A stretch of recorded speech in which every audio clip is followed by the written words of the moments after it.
Sejam muito bem-vindos, bem-vindas e bem-vindes ao 13º episódio do Mandela Pod. O nome do episódio é Confluências Afro-Indígenas e hoje eu trouxe dois convidados maravilhosos que já vão se apresentar pra gente. Mas antes disso, eu vou fazer a minha audiodescrição. Eu sou uma mulher negra, retinta, estou com os cabelos de dread longos, um óculos com uma armação azul, com brincos com detalhes marrons de pedras, muito bonito, da Balô, com um colar com um búzio grande, com uma cor marrom clara, um blazer vermelho e um vestido marrom puxado para o dourado, com detalhes geométricos pretos. Também uso um lindo anel de búzio da Balô e uma pulseira de búzio da Balô. E o meu fundo é um fundo preto. À minha esquerda está a Isabela e à minha direita está o Roberto, mais conhecido como Fubá. Bom dia, né? Boa tarde, boa noite a todo mundo que está assistindo. Eu me chamo Isabela Aparecida e antes disso vou fazer também a minha audiodescrição. Eu sou uma mulher negra de pele clara, de pele parda. Eu tô com um tecido na cabeça, um tecido dourado, que tem algumas estampas de animais, assim, alguns brilhos também, tem elefantes. Tô com um anel dourado, 2 anéis dourados, um em formato de sol e outro um anel mais simples, com alguns detalhes. Tô com uma blusa branca embaixo, um colarzinho que é uma argola, e eu tenho um piercing no nariz, e é isso.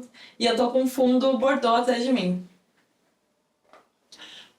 Meu nome é Roberto Carlos de Souza, mas tem alguns apelidos, né?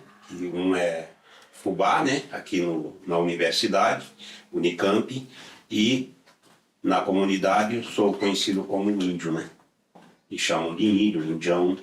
Então eu vim aqui, né? Sou funcionário da Unicamp e estou com a camisa que eu ganhei de um amigo meu africano, senegalês, camisa azul, cores estampadas, amarelo e azul, e relógio, né? E é isso. Prazer estar aqui. E o fundo, cor maravilhosa, africana, né? Colorida, bastante interessante. É isso. Então, gente, primeiro agradecer a disponibilidade de vocês para gravar aqui o Mandela Pod. É muito importante a gente ouvir o maior número de pessoas possível, porque a gente sabe, né, que cada um carrega uma história, uma trajetória, e que às vezes a gente não conta em todo mundo, né? E eu tenho certeza que vai ser um episódio maravilhoso, porque eu, assim, na risada, eu vou arrancando aqui as coisas, entendeu? Eu vou... Deixa comigo, já vou começar. Eu já começo fazendo a apresentação estilo Marília Gabriela, assim, ó. Entendeu? Ela não faz assim, com óculos, né? Então eu imito, tá, gente? A Marília Gabriela não vai me processar, porque eu tô falando que eu imito mesmo, assim. E aí eu vou começar com as mulheres, pode ser? Então, Isabela por Isabela. Quem é Isabela? Isabela Aparecida, acho que é uma sonhadora antes de tudo, né? Fruto do Jardim Cocaia, Guarulhos. Eu não cheguei em nenhum lugar sem falar do meu bairro, assim, porque eu entendo que o meu bairro, ele forma a minha identidade, né? Tudo que eu sou. Então, fruto do Jardim Cocaia, Guarulhos.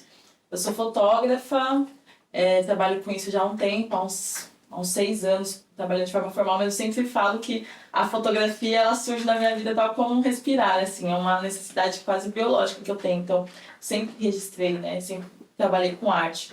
Então eu sou muito artista também, ando pelo audiovisual, por várias coisas, faço graduação em Ciências Sociais aqui na Unicamp, tô quase encerrando, né, aí atualmente eu tô na linha de pesquisa do hip hop em trânsito, então eu pesquiso hip hop e funk em contextos carcerários.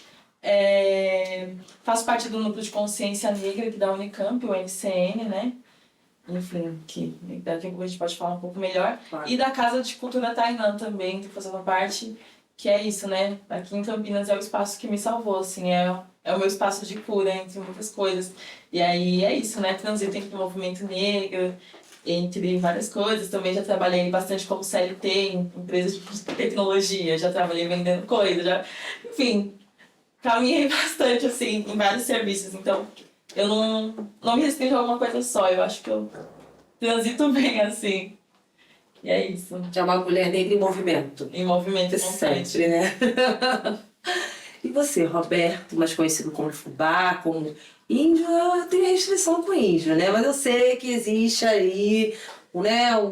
Antigamente as pessoas chamavam mesmo de índio, né? E tava tudo bem, então eu acho que pra você tá tudo bem, né? Mas eu gostaria que você falasse assim um pouco de quem é Roberto, né? Roberto por Roberto. Então, meu nome é Roberto Carlos, mas embora tenha um nome artisticamente falando interessante, mas eu sou mais da periferia, né? Sim. Eu nasci no Rio Grande do Norte, Natal, sou potiguar, tenho origens indígenas, porém não fui criado na tribo, não tive esse privilégio de ter os costumes. Então, eu nasci no Rio Grande do Norte, na capital, Natal, e vim cedo para cá. Vim em 79, a primeira vez, aí voltei, aí depois voltei de novo e consegui entrar na Unicamp em 85, né? E já vou fazer 40 anos de Unicamp. E nessa trajetória de periferia e tal, sempre mexi muito com futebol, que eu adoro. Futebol, né? É o meu hobby, as coisas que eu atuo mais na periferia, além de politicamente, né? Politicamente eu entrei no sindicato, já fiz 5 mandatos. Tive a honra de participar da fundação do sindicato, né? Da associação, era uma associação, a SUC, e inauguramos o sindicato. Tive a honra também de fazer parte da autonomia, né? Quando a gente conquistamos a autonomia, com muita luta, em 88, e estamos aqui. Ajudei a criar o torneio Zumbi dos Palmares, pelo sindicato, que também é uma honra para a gente, porque na época nós tínhamos a Semana da Consciência Negra e estavam naquela luta para poder conquistar mais direitos e mais espaço para o negro, né? Os indígenas também. Então, tive a honra de fazer vários eventos pelo sindicato, tanto adulto como infantil e feminino. Então, eu ajudei, né, a diretoria do sindicato e a gente fez muitas coisas positivas. Agora eu não estou mais no sindicato, estou só como trabalhador mesmo, né? Continuo na luta, mas é isso. Trabalho no GGBS, esse órgão que gosto muito de trabalhar.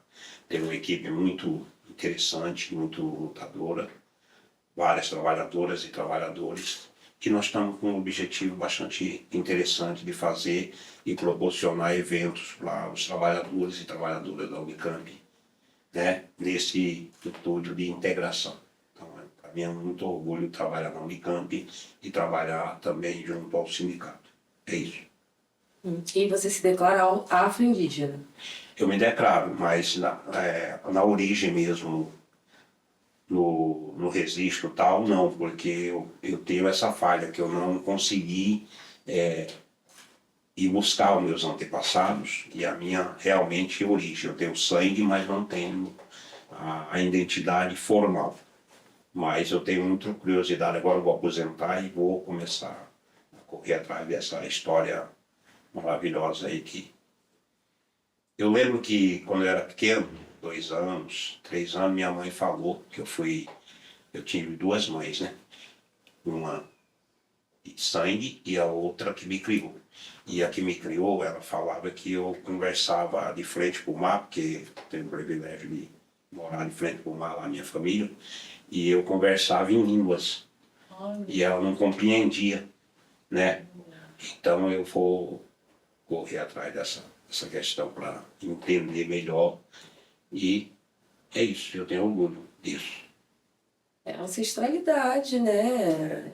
Que às vezes a gente não sabe o porquê que a gente fala, por que a gente algum som te soa familiar, né? E você fica, eu conheço esse som de algum lugar, mas da onde, né? Eu falo isso, eu não entendo o que está sendo falado, mas da onde que isso vem, né? Então essa ancestralidade, que bom que vai correr atrás, né? Depois eu vou querer saber. Pouco tarde, mas nunca tarde, né, pra gente buscar essa identidade maravilhosa que a gente tem e não tem um conhecimento a fundo, né? Não tem, né? Até porque nós tivemos um apagamento histórico muito grande, né? Por exemplo, na escola a gente não conhece, por exemplo, sobre os povos indígenas, sobre as mais de 300 etnias, né? Sobre as quantas línguas faladas. Eram mais de 1000, né? Antes dos colonizadores chegarem, dizimarem, colonizarem, enfim, fazerem o que eles fizeram. Eram mais de 1000 etnias. Agora tem 305, né? E a gente não conhece, a gente é dia do índio, era assim na escola, dia do índio e acabou. Então a gente não sabe mesmo, é algo que é necessário a gente pesquisar, ainda bem que você tem como ir à fonte mesmo ali da sua origem, né, para poder se conhecer. Vai ser bom, hein? Vai ser ótimo. Vai ser bom, a gente se reconectar com a gente mesmo, né, sempre bom. Com certeza. E você, Isabela? Uma mulher negra em movimento, que está em vários movimentos, inclusive na Casa Tainã. Queria que você falasse um pouco desses movimentos que você participa, né? E falasse também um pouco mais sobre a Casa Tainã, para as pessoas conhecerem também. Mas fica à vontade aí para falar o que você achar pertinente dentro de tudo que você faz. Com certeza. Então, são muitas coisas, né? A gente começou agora, acho que a sua introdução ela é muito boa pra gente entender, né? Porque tudo isso é sobre identidade, né? Exatamente. E a gente tá falando sobre identidade. Só que identidade não é uma coisa que ela surge, né? Que ela brota. Ela nasce com a gente e ela é fruto de um território, né? Que ela é fruto de um espaço que funda essa cultura, que funda essa identidade e que é muito importante, né? Que é a nossa casa, né? O mestre lá da Casa de Cultura Tainã, que é o TC, ele fala muito sobre isso, né? Sobre essa casa mesmo, que é o território, é isso. E, enfim, falando sobre isso, eu acho que é isso, né? São trajetórias que elas confluem mesmo, até como o nome do episódio, elas confluem o tempo inteiro. Então, a movimentação, né? Estar sempre em movimento, não é uma coisa que... É uma coisa que nasceu comigo, assim, primeiro que sou filha de Oiá, né? Primeiramente já começou aí, já na... Estamos juntas. Ótimo, eu falei. Ela se reconhece. Sim. Primeiro que eu sou filha de Oiá, então esse negócio de estar em movimento sempre foi uma necessidade. E eu cresci em um contexto, né? Periferia de Guarulhos e tal, que é muito... É um solo muito fértil, né? Periferias são um solo muito fértil, porque aqui eu acho que a gente tem que falar de potencialidade, né? Periferias, elas são um solo muito fértil culturalmente. Você vira uma esquina, tem um forró, você nasce no funk, o seu vizinho tá fazendo não sei o que, o outro tá fazendo não sei o que, aí vai pedir. Isso tudo é tecnologia. Sim. Isso tudo é tecnologia ancestral, isso tudo é potência. Só que é isso, né? Essas histórias de minarem mesmo, né? Essa estratégia colonizadora de minar as nossas potencialidades, ela vai fazendo com que a gente não se reconheça, que a gente não consiga se identificar, né? Se enxergar. Então, assim, no meu contexto, eu era uma das crianças que tinha um pouco mais de privilégios, assim, tipo, eu tive acesso a uma escola particular, meus pais conseguiram pagar e tal. Então eu sempre consegui transitar bem também. Mas é isso, viver um pouco desses dois mundos formou muito essa questão da identidade, porque na escola, né, educação, né, fala sobre educação, é muito complicado, né, você chegava... E lá eu entendia que, não, existe alguma coisa aqui que não tá legal, não tá da hora. E quando eu voltava pra casa, eu me sentia acolhida. Então, essa coisa do território mesmo é justamente essa sensação de casa mesmo, de me sentir acolhida, de ter uma rede de apoio, de ter um lugar que forma a minha identidade, de ter um lugar que eu possa recorrer e que é isso, né? Que movimente também essas diversas coisas culturais. Então... Sempre tive essa necessidade, eu vim do movimento funk também, né? Então eu falo que o funk foi o primeiro estilo musical que chegou na minha vida, assim. O funk é o primeiro estilo musical. Depois eu fui conhecendo o hip hop e tal, mas o funk é desde sempre, porque meu pai, ele é da cidade de Tiradentes. Pra quem não conhece, a cidade de Tiradentes é um bairro do extremo leste de São Paulo. E meu pai chegou na cidade de Tiradentes, se não me engano, em 82 ou 84. Não tinha nada. Não tinha. Meu pai fala que é isso, tinha um cara que passava com um carrinho com leite, assim. Então, esse repertório cultural vai me formando, assim. Então, que é um repertório também de luta, né? Principalmente o movimento hip hop, ele traz essa trajetória de luta.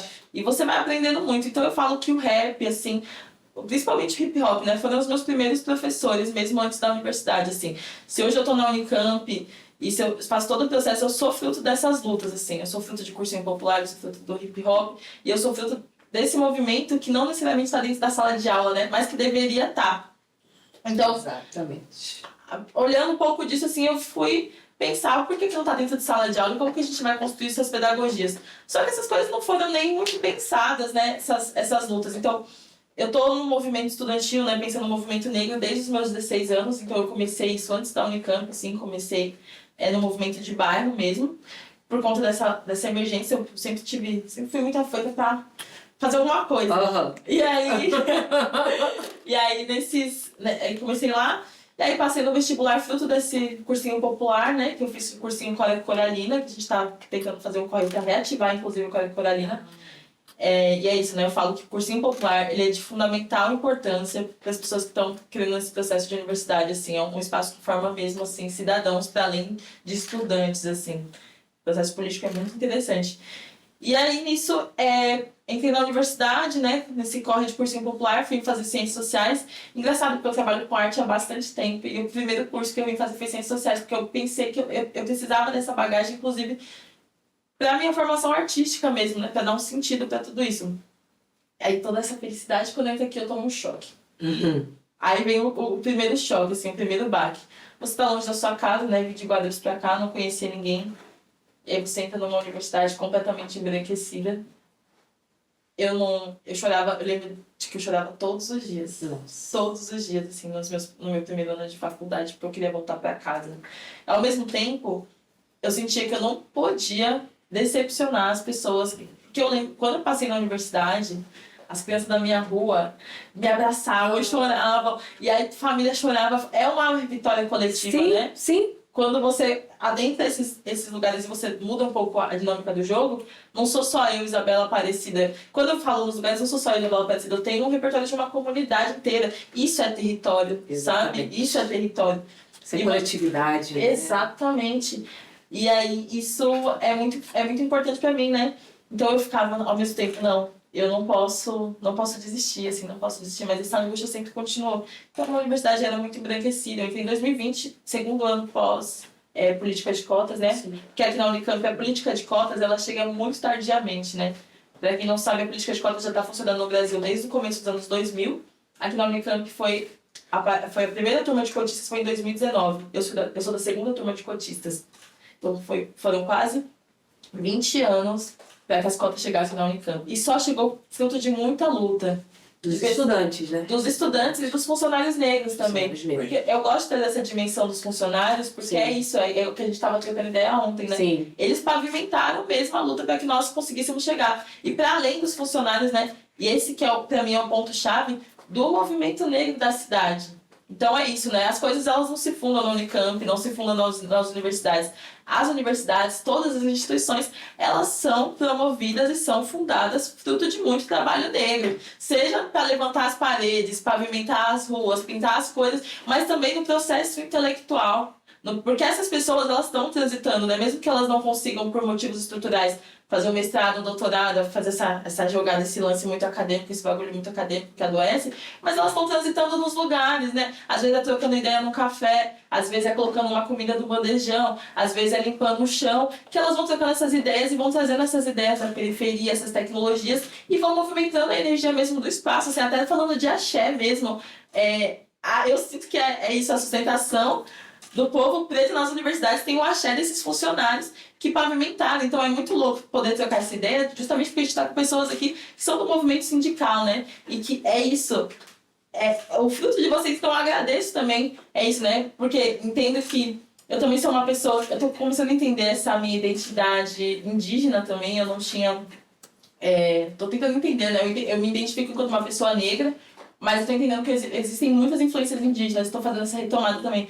Mas mesmo assim, Marcha Zumbi dos Palmares no sindicato, eu agradeço vocês também por terem pavimentado, terem feito isso, porque é isso, né? Saudar esses mais velhos. Então, quando eu entendo que existe esse movimento negro da cidade, e que ele fez esse processo fundamental de trazer essa discussão, isso é o ouro, né, pra gente, porque a gente tá aqui fruto disso. Então é isso, né, teve essa greve de 2016 que organizou tudo, que fez muitas pessoas perderam a matrícula, muitas pessoas foram... foi muito complicado assim, em termos de movimento negro. A gente teve que ficar acampado 3 meses na reitoria. Enfim, é um processo muito complicado. A greve de 2016 E ano passado teve uma greve também, porque teve um professor que tentou dar uma facada num aluno negro, né? Dentro da universidade. Foi. Que no básico... Exatamente. Básico 2. E aí a gente teve outra greve e aí agora a gente aprovou as cotas trans. Isso também fruto desse movimento. Mas é isso, assim, o movimento da cidade é fundamental, né? E aí, a partir dessa angústia que eu falei, eu fui transitando, assim, e as coisas vão aparecendo, né? Falando de axé mesmo, elas vão aparecendo no nosso caminho. E aí a Tainã apareceu no meu caminho ano passado, assim, e ela me deu sentido para tudo isso, né? Então, inclusive, eu queria aproveitar para deixar o convite de próxima vinda para Campinas e ir lá conhecer a casa, o território. É um espaço de muita luta, de muito axé, e são 35 anos de história, né? Uau. Então eu queria até pedir licença para falar da Tainã, porque eu tenho 22 anos de vida. São 35 anos de história. Então são muitas coisas que ultrapassam a Isabela, e são muitas energias, muitas pessoas que estão lá. Sim. E é um processo muito coletivo que faz, né? Mas a Casa de Cultura Tainã é um quilombo urbano, situado aqui em Campinas, tudo também de uma luta de ocupação. E a casa ela tem várias frentes, né? Mas basicamente a gente quer trabalhar essa questão do território, essa questão da arte, da cultura, em outras perspectivas, né? Então tem a perspectiva tecnológica, tem a perspectiva dos tambores, né? Então a Tainã também tem a orquestra de tambores, da pedagogia, né? Da pedagogia. A gente tem até agrupamento quilombolinhas, assim. Mas, assim, são várias frentes na casa e ela tem essa contribuição, né, para o movimento negro como um todo. Sim. E para o movimento negro de Campinas, né? Então, o TC, que é o mestre da casa, que vai orientando, né, e vai dando esses caminhos para a gente, ele tem uma trajetória muito bonita também.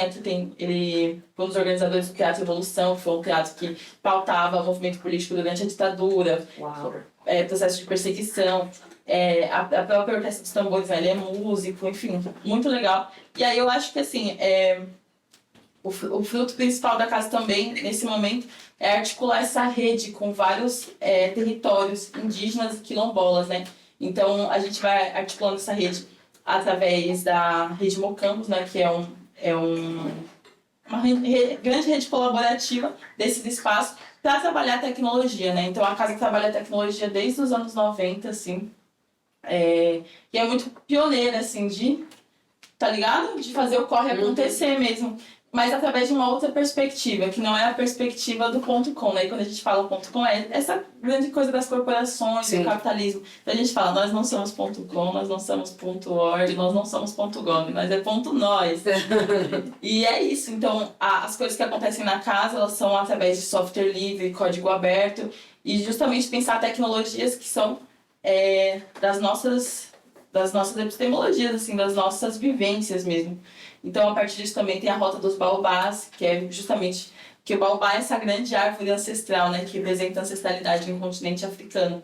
E fazer a Rota dos Baobás é plantar baobás em territórios negros e indígenas, também com essa simbologia da ancestralidade, né, porque a gente vai embora e o baobá vai ficar aqui 3.000 anos, né, o baobá vive muito tempo. Então, é como deixar a nossa marca, a nossa presença, né? E aí, junto com esse plantio do baobá físico também tem a questão tecnológica, né? Então, também a Tainã tem um data center, né? Dentro da casa. E existem outros data centers em outros territórios. E também tem esse processo tecnológico de contribuir para outras tecnologias, né? Então, a gente também tem o processo das mucuas. Mucu é o fruto do baobá, né? Sim. E aí, é isso, né? Eu sou das humanas, então eu não sei se eu sou a pessoa mais indicada para falar sobre tecnologia, mas, basicamente, a gente leva mini computadores, né? Computadores para os territórios, e a gente chama esses computadores de mucuas. E aí, os territórios que não têm data center, eles conseguem armazenar os dados nessas mucuas e sem precisar necessariamente de internet, né? Então dá para territórios que têm internet e territórios que não têm internet. E aí, através dessas mucuas, eles conseguem armazenar os dados e quando isso é alugado em algum tipo de Wi-Fi, todos esses dados sobem para um data center, né? E aí tem esse esquema de data centers descentralizados, né? Porque essa grande mundo corporativo que a gente vive, os data centers são centralizados num espaço. Ou seja, tem grandes corporações com os nossos dados. Tipo, a gente sabe para onde está indo os nossos dados? Não, a gente aceita tudo lá. Aceitou caixa, aceita que aceita. Cookies, aceita? Exatamente. Aceita tudo, a gente não lê não. Até para você matricular na universidade. Você não consegue se matricular na Unicamp hoje se você não tiver uma conta no Google. E isso são vários processos, né? Várias discussões a partir disso. Então a gente quer trazer essa tecnologia que ela não seja imperialista, que ela não seja colonizadora, que ela não... Enfim, não seja tudo isso, né? Ressignificando mesmo e fazendo uma tecnologia que seja nossa cara, que seja quilombola, que seja indígena e que seja ponto nós. E aí é um pouco disso que a casa vem proporcionando, né? Mas é uma história muito grande, que daria, tipo, acho que 40 horas de podcast ou mais. E aí também dentro desse processo de educação, a gente tem pensado muito sobre a questão da extensão comunitária, né?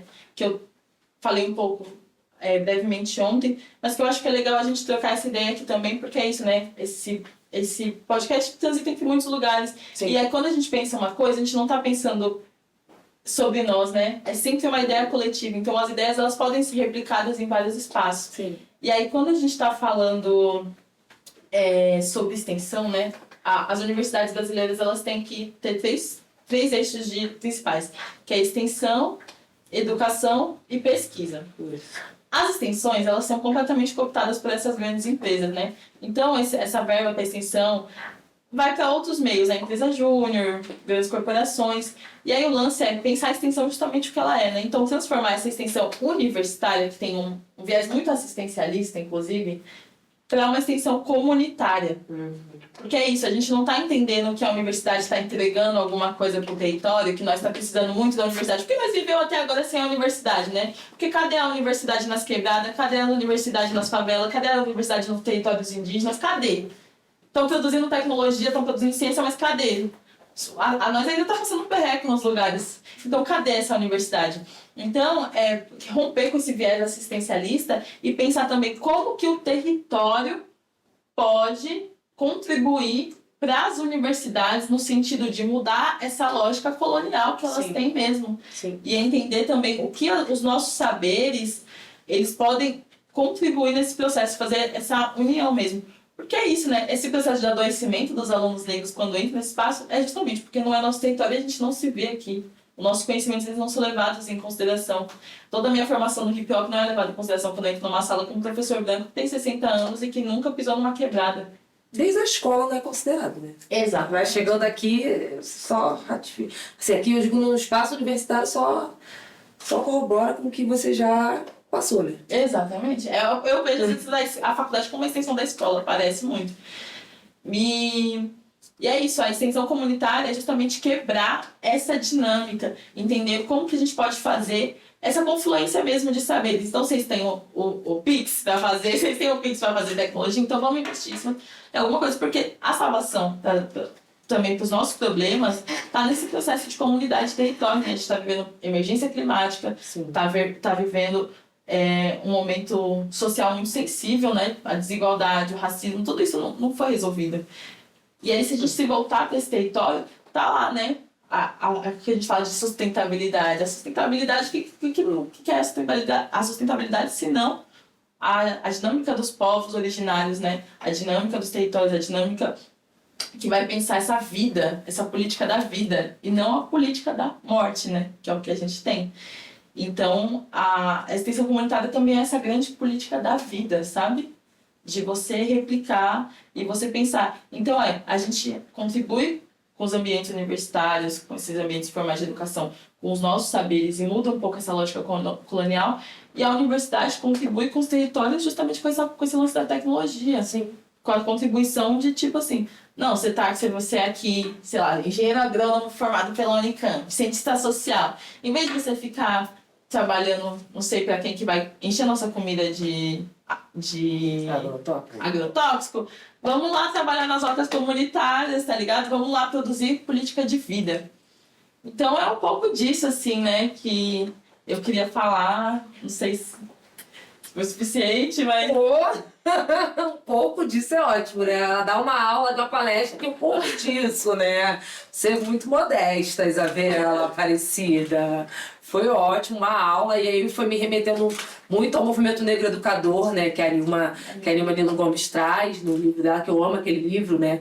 Que ela vai falando da ação dos movimentos sociais, pressionando em prol de uma educação que paute um currículo, né? Que tragam a essas referências africanas, afro-brasileiras, indígenas, vai pressionando com a Marcha Zumbi dos Palmares, né? Em 95. Então, toda essa política de cotas, a Lei 10.639, a 11.645, elas vieram de lutas, não só essas, né? Como várias leis, vários movimentos que estão pressionando, inclusive esses espaços ditos como formais, né? Para que eles realmente insiram outros saberes, a não ser os saberes eurocêntricos, né? Porque a gente realmente foi colonizado, né? Então, a universidade, ela é um espaço cristalizado em que a gente ali... É até interessante a gente estar dentro da universidade falando sobre a universidade, né? E falando para a universidade também, porque quem vai nos assistir é também o público daqui da Unicamp, né? Então, é interessante a gente falar que é importante o que a Isabela trouxe, né? Essa lógica ela precisa ser subvertida. Não que a gente está no Brasil, então a gente precisa ter essa chancela, porque o diploma não quer dizer que você vai saber mais ou menos. Tem coisas que você aprendeu, como você falou. Meu professor foi hip hop, meu professor foi funk. Então aqui é uma chancela. Por quê? Para você ingressar no mercado de trabalho, para você alçar outras oportunidades, você precisa desse papel. É um papel. Mas isso não quer dizer que outros saberes, né, sejam menos importantes do que esse diploma. Por exemplo, eu estou no doutorado. Eu relutei 10 anos para entrar no doutorado, porque eu falei, cara, não quero estar na academia, porque a academia não considera o meu saber, né, as minhas escrevivências, o que eu trago de autores pretos dentro da universidade. Mas eu falei, quer saber? Eu vou pegar esse papel sim. E com isso eu vou devolver para a sociedade de uma outra forma. Então, tem maneiras de a gente transgredir, né? Bell Hooks já falava isso. Se não transgredir, vamos pegar esse papel e a gente devolve, como você falou aqui, né? Então, você está se formando em engenheiro agrônomo, vai lá na horta comunitária, né? Você provoca. Então é isso. O que a gente faz com esse conhecimento que a gente tem na universidade? Como a gente devolve isso? Essa é a questão, né?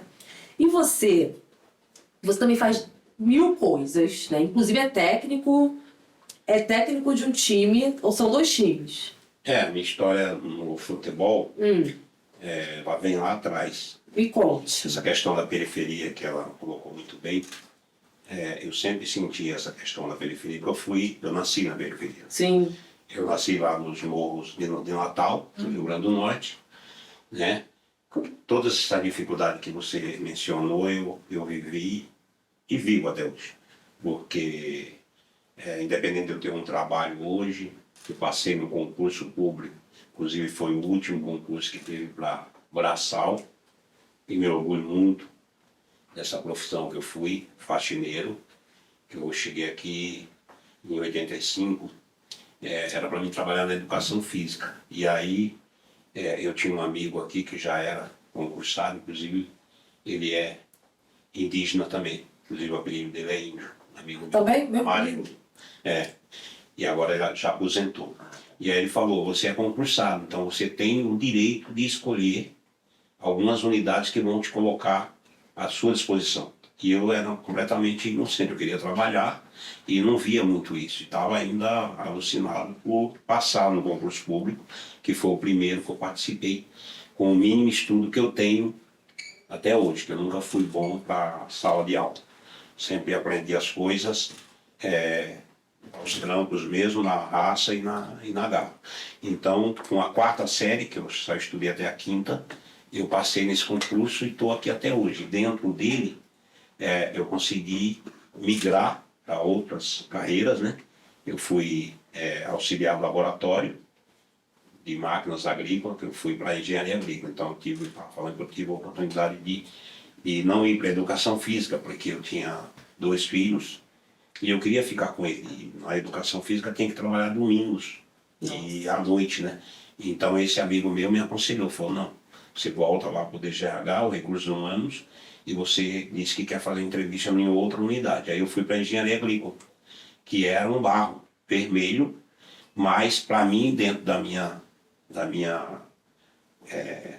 que eu queria, horários e sábado e domingo ter a folga com a minha família, eu voltei para lá e disse que queria outra unidade. Aí fui para a Engenharia Agrícola e lá dentro comecei além de ser, lavava vidro, banheiros e tal, ajudava as meninas, né? Porque só tinha eu de homem, tinha que carregar a enceradeira pesada e tinha que ajudar ela. E para mim foi uma felicidade muito grande, porque eu fui convivendo dentro da engenharia agrícola, com os trabalhadores, alunos, professores, e sempre fui assim, comunicativo, de chegar, né, de pedir, de perguntar as coisas. Eu nunca tive vergonha disso, minha mãe me ensinou isso. E dentro da humildade, dentro da educação, você chegar nas pessoas, independente da faixa etária de classe, né, humilde igual a gente, como média ou alta. Então sempre tive esse... E fui aprendendo aqui, né? E aí minha história dentro da periferia, tanto do Rio Grande do Norte como aqui na periferia da região do Santa Eudócia, Tatiaia, né? São Fernando, eu fui criado dentro dessa periferia. Então aí eu fui aprendendo, né, com o pessoal lá, a mexer com... Sempre gostei de bola, embora não seja um craque, né? Não seja habilidoso, mas dentro da minha garra, da minha raça e da minha... Sempre, graças a Deus, tive essa coragem de ser liderança, né? Dentro do meio nosso, de defender as classes, defender os jogadores perante o técnico, ou defender ou como técnico e defender a minha comunidade perante aos outros times, ou árbitros e tal. Então eu fui aprendendo, e aí trouxe essa experiência da periferia, que você colocou muito bem, para dentro da universidade. E aí dentro da universidade eu fui jogador de futebol de salão lá da Agrícola, e eu disputava jogo com professores, e na época não era uma coisa tão fácil, que nem você colocou. Os professores, ele queria que eu sempre respeitasse ele como professor dentro da quadra, e eu falava para ele que não, dentro da quadra eu era igual a ele. E aí eles ficavam muito bravos, né? Ele falou, não, você, se você fizer falta em mim, eu não deixou fazer gol, brincando, mas uma brincadeira séria, que você não vai entrar lá, tal. E eu falo, não, eu vou fazer o gol, porque eu vou ganhar do seu time e tal, porque aqui a gente somos iguais. E aí dentro dessa brincadeira meia séria, né, da parte dele, e eu também brincando a minha seriedade, meu objetivo, que eu estava ali. E aí foi isso. E aí fui pro sindicato, que eu já falei aqui. Sim. Participei dessa luta aí, foi bom você mencionar, porque não foi uma luta fácil, né? Alguns companheiros aí perdeu o trabalho, foi aluno jubilado, então dentro dessas lutas aí, então conseguimos, né? Na época tinha a luta nossa sobre cotas, e depois eles disfarçaram essa luta e canalizaram para alunos do ensino público, escolas públicas, e aí tiraram um pouco o foco, né? Tentaram tirar um pouco o foco dessa luta, mas conseguimos, engateando, conseguimos essa luta aí, que não foi fácil, né? E aí dentro, minha história é mais no sindicato, lutas, lógico, nacionais, né? Que o sindicalista sempre tem esse preconceito, às vezes até da mídia, às vezes até da comunidade, que como vagabundo, a gente não somos vagabundos. Por quê? Porque a gente está ali, além de dar conta do trabalho nosso, a gente tem que dar conta da questão sindical, representando as outras categorias, tanto feminina como masculina. Então, me orgulho muito de ter tido essa experiência.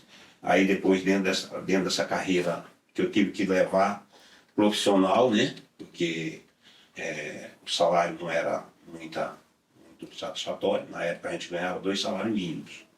E aí brigamos por essa autonomia, levei espadada de cavalo lá em São Paulo, eu e os companheiros que brigavam pela autonomia das universidades, e junto com os professores e alunos, mais alunos, porque sempre foi esse conjunto de parceria entre alunos e funcionários aqui na história da universidade, tanto da Unicamp como da USP, da Unesp e da Unicamp falando. A gente botava ônibus para ir para São Paulo para defender o interesse da universidade. Mas mesmo assim tinha a discriminação, que a gente estava brigando pelo docente, mas ele não conseguia enxergar isso. Ele taxava a gente como vagabundo e tal, que não queria trabalhar. E não era isso, a gente queria um objetivo, uma questão de conquistas, brigando pela sociedade, brigando pelo nosso salário, lógico, nós queríamos uma coisa melhor para a gente merecia, e ao mesmo tempo brigando pela universidade dessa camada que achava que a gente era vagabundo. E graças a esses que era chamado de vagabundo, que a gente tem essa estrutura que tem hoje, né? Muita pancada a gente toma, tanto, internamente como externamente, né? Por quê? Porque a mídia, não toda, mas grande parte da mídia, passa essa visão, além dos políticos, maus políticos, passa essa visão que a gente são vagabundos. Nós não somos.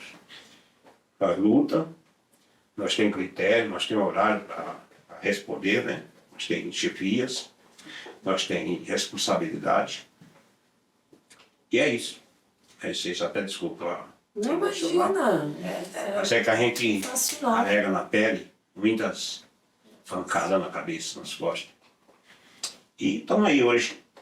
Continuamos lutando, continuamos tendo essa desigualdade salarial entre mulheres e homens, que não, é um absurdo isso, né? Que faz a mesma coisa e ganha menos, tem menos direito, as mulheres, né, em relação aos homens. Mas essas lutas estão ultrapassando barreiras, né, quebrando os preconceitos, e eu acho que é interessante isso. E foi muito gratificante passar essa passagem pelo sindicato. Eu, o Júnior, né, Júnior aqui do Centro de Computação, Desconfiei. fazia parte também dessas lutas, faz ainda, tanto nas comunidades, como na universidade, como no Brasil, né, em geral. Que se não fossem essas pessoas, muitas coisas não teriam mudado.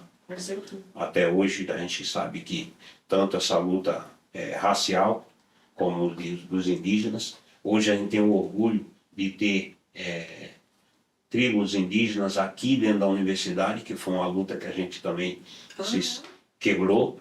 Tem cursos de indígenas aqui. Nós do GGBS temos o prazer de receber times femininos e masculinos indígenas, que jogam junto com os trabalhadores e professores na mesma competição. Né? Então tem 2 times, tem o futebol indígena, tem 2 times de feminino, de times indígenas feminino, e 2 times de veteranos de times indígenas masculinos. Então nós temos muito orgulho, né, de brigar, né? Inclusive a gente estou tentando ver se consigo via Ponte Preta, via a doutora Lucimara, uma companheira nossa que a gente conheceu também através do movimento, de levar eles para ter a proximidade e direitos da questão social, de usar o clube da Ponte Preta e tal.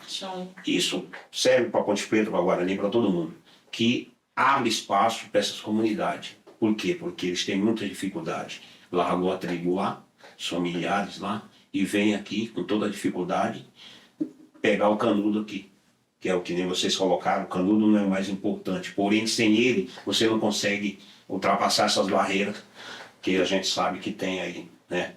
Então eu me orgulho de ser da Unicamp. Comecei lá atrás sendo praticamente pai das minhas irmãs, que tinha 2 salas de aula aqui, e depois ia segundo período ia para Barão Geraldo. Aliás, Barão Geraldo depois do segundo período para as crianças ficar o dia inteiro, a gente brigava por uma escola maior, que hoje é o Sérgio Porto. Eu, os pais, Dona Maria, que foi uma guerreira aqui, que era tipo, tomava conta das crianças naquela época, né? E aí eu consegui com minha irmã, com essas lutas que a gente tinha, ser o responsável das minhas irmãs, que eu tinha, meu pai tinha uma certa dificuldade com vício e tal, e minha mãe que era a guerreira, que tomava conta da gente, e eu ajudava ela. salário, dava o salário na mão da minha mãe para tomar conta dos meus irmãos, né? E, através das minhas irmãs, trouxemos esse histórico escolar aí que a gente brigava por vaga na creche, por mais vaga na creche, para mulheres, né? E eu estava nesse meio, lá atrás. E aí depois veio meus filhos, hoje meus netos já passou por aqui, né? Então, toda essa estrutura foi uma luta, não foi nada barato, não. E eu tenho orgulho disso, de ter ensinado eles o bem, através do futebol, né? Montei time de futebol, eu até estava comentando com você, que lá na comunidade minha, era muito carente. Então, as crianças não tinham lazer, tinha quadro, não tinha campo, não tinha nada. E a gente fazia ali, e eu entrava com eles nos campeonatos dos bairros vizinhos. E eu lembro que eu fiz loucura. Por quê? Porque os pais não tinham recursos para ajudar o time. E eu tinha que levar o time. E o bairro era vizinho. Eu fiz a loucura de colocar 11 meninos dentro do Fusquinha, porque só eu que tinha o carro para levar. Entendeu? Aí lá onde vai o som, foi 3 crianças. Mais 6 lá no banco de trás e 2 comigo na frente. Quer dizer, eu fiz uma irregularidade, mas era pro bem deles. Chegou bem? Chegou, e voltou. Então, é em cima disso que a gente teve a ideia de criar, trazer as periferias para participar aqui junto ao sindicato. O sindicato colocava, a gente colocava ônibus, ia atrás de parceria, dava lanchinhos humilde para eles, que a maioria vinha sem café da manhã, né? Dava um lanchinho para eles, botava eles para jogar, independente do resultado, dava medalha para todo mundo. E é essa coisa que a gente foi trazendo a comunidade aqui para dentro, comunidade de fora, né, da periferia, através do torneio dos Zumbi dos Palmares, que a gente ajudou a criar, e via sindicato com os trabalhadores da Unicamp. E é isso. Tá bom? Tá bom? Mais uma aula, parabéns, né? Eu só tenho, assim, a dizer para vocês dois, parabéns e continuem. Porque sem luta, a gente não consegue as coisas. A gente está no Brasil, as coisas, infelizmente, não são fáceis para nós. Mas vocês veem, a gente vê os frutos, né? Que a gente briga, fala, caramba, realmente, a gente brigou, mas olha o que aconteceu, né? Porque quando a gente vai falar de antirracismo, de inclusão, né? Enfim, desses temas, né? São temas tensos mesmo. A gente está tensionando, está fazendo movimentos de tensão. Eu era chata da educação, afro-chata, a que só falava de preto, a que só falava disso. Mas hoje olha onde é que eu tô, né? No podcast, ouvindo pessoas que também lutam, que também querem uma sociedade melhor. Então, continuem, sabe? Continuem incomodando, porque é isso, né? Quem pensa em agradar todo mundo, não agrada ninguém. Então, o que eu digo pra vocês, sigam que o trabalho de vocês é incrível. E aí, pra gente já caminhando pro final, né? Eu queria que vocês, assim, pra gente finalizar, né? Que vocês... Eu acho que seria um momento, assim, isso não tá no roteiro, tá? Mas eu acho legal vocês dois aconselharem, assim, as pessoas que estão ouvindo a gente, né? Sobre tudo que vocês falaram. Que futuro, não é um conselho, na verdade é assim, o que vocês esperam pro futuro desse país, né? A partir de tudo que vocês falaram, da trajetória que vocês trazem aqui, de lutas, dessas confluências, né? O que vocês esperam pro futuro do nosso país? Não é um conselho, na verdade é o que vocês gostariam que acontecesse. Quem começa? Bom, falando de futuro, né? Futuro. Primeiramente, não tem nada que eu consiga falar senão que o futuro é ancestral. O futuro é ancestral, o futuro é negro, o futuro é indígena, o futuro é periférico. A minha parceira lá, a Gabriela, que está fazendo intercâmbio fora também, daqui de Campinas, de Quebrada, ela fala muito disso, o futuro é periférico, e na casa Tainá é isso, o futuro é ancestral. Então, é isso. O que eu penso, né? A gente fica muito buscando respostas, né? A gente não sabe nem de onde a gente está indo. Não, porque eu quero vir, eu quero um emprego melhor, eu quero tudo melhor, eu quero... Não, eu quero um carro, uma casa, um carro, eu quero encher de ouro, eu quero um monte novo, eu quero uma bombeta nova.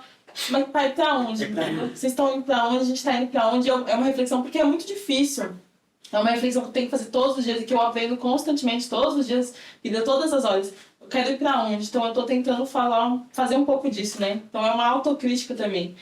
Mas é isso, a gente quer ir pra onde, sabe? Onde que estão as respostas? Eu não vejo nenhum lugar senão na nossa própria casa, nesse território, né? Pindorâmico, o Brasil é terra indígena. As respostas, elas estão aqui. Os saberes ancestrais, eles estão aqui. Às vezes a gente rodeia o mundo, quer andar o mundo inteiro, e a resposta está no colo das nossas avós. Sabe, tá num chá de tarde, tá numa conversa, num benzimento, tá num terreiro, fundo de uma casa. Meu terreiro são 50 anos de candomblé. Uau. Meu pai de santo tem 83 anos. E é no fundo da casa dele, entendeu? Na Jardim Bela Vista, lá em Guarulhos, outra quebradinha. Então é isso. Às vezes, o futuro, a resposta, ela não tá tão longe. A gente não precisa ter um doutorado, um pós-doc, Essas coisas são legais também, elas acrescentam, mas o futuro mesmo, as respostas, as coisas estão dentro da gente, da nossa casa, do nosso território, nos nossos saberes ancestrais, que são tão caros pra gente. Então a gente não tem como construir um futuro sem pensar nisso, né? Então eu sou um pouco otimista, assim, sabe? Essa coisa, eu sei que tá tudo um caos, mas eu acho que a gente consegue se organizar, sabe? É sempre buscar isso, né? A comunidade, o afeto, essa rede de saberes mesmo. Então eu acho que o futuro... Eu acho que foi meio um conselho, meio... Amei. O futuro é isso pra mim, assim. Eu entendi bem. Eu entendi o recado. É pra gente olhar, né? Não tanto lá pra fora, né? É pra gente olhar pra dentro também, né? Com certeza, principalmente. Gostei. Você. Então, o futuro, eu sou um cara muito, sim, família, religioso e tal. Então, eu costumo dizer que o futuro a Deus pertence, mas não só a Ele. Eu acho que a gente tem que fazer com que o futuro aconteça. Por exemplo, a gente já colocou vários exemplos aqui de onde a gente veio, da dificuldade que a gente passamos e onde a gente está hoje. Não está melhor do que era? Com certeza. Por quê? Porque nós buscamos. Então, jamais desistir do seu sonho, dos seus sonhos, né? Dos seus objetivos e de defender aquilo que você acredita. Não ter vergonha. Tanto que a gente foi muito discriminado, a gente foi muito... sofreu muito bullying e tal. Por quê? Porque a gente estava, você deu um exemplo claro, né, da sala de aula ou da sua história de vida, ela, idem, e eu. Entendeu? Sim. Então, eu sempre, se tem uma coisa acontecendo na periferia que eu não estou concordando, eu vou ter que buscar, lógico, sozinho eu não vou conseguir mover, mas eu vou ter que conseguir, os vizinhos, a comunidade, buscar melhora para a periferia minha e para a periferia no geral. Então, na escola, no serviço, na sua profissão, na sua vida social, você sempre tem que buscar. Então, eu acredito no futuro melhor, tanto que a gente, sabe, você colocou aí, o mundo está meio complicado. Guerras, acabamos de ter a eleição dos Estados Unidos, e eu acho que vem coisas não tão boas aí. O horizonte não favorece. Porém, eu acho que a gente é aquilo, a gente tem que pensar aqui, brigar aqui, lutar aqui e tentar conseguir o máximo futuro possível. Eu acho que nem tanto bens de você pensar só dinheiro e tal, que também não leva você à glória, à felicidade total. Tem outras coisas que você pode, dentro do seu simples, você realizar uma coisa melhor. Então, acho que não desistir nunca dos seus sonhos e sempre brigar por melhoria da coletividade, principalmente periférica, entendeu? Porque é aí, a periferia, que tem as necessidades básicas, que você colocou muito bem. Então, eu acho que continuar sonhando, embora pedras que a gente tem que pular, desviar, e eu acho que estamos no caminho certo. E aí, cada um no seu quadrado, né? Cada um na sua quebrada, cada um na sua periferia, cada um buscando o melhor para todos, né? Eu acho que isso que é interessante. Ai, muito bom, adorei, gente. Olha, agradeço, o episódio foi incrível, eu aprendi muito com as trajetórias de vocês. E tem uma lembrancinha pela participação, por favor. Ah, que lindo. Obrigado. Espero que gostem, se quiserem abrir também. Obrigado. Se vocês Pode, então. Eu sou uma Ai, pessoa ela é curiosa. tudo. Ela é tudo, Ela é não é? tudo. Ela é tudo, né? Ela é tudo. Você tem um recado. Tá. Ai, que lindo. Bom, Mas tem um recadinho. Obrigado. Chaveiro para abrir portas, abrir Axé. caminhos, Axé. né? Que os caminhos estejam abertos aí sempre. sempre para nós. Então, agradeço. E assim, terminamos o 13º episódio do Mandela Pod, Confluências Afro-Indígenas. Muito obrigada, vocês dois, foi ótimo. Obrigado. Manda um calzinho pra lá. Imagina. Beijo, gente. Tchau, tchau. Obrigado.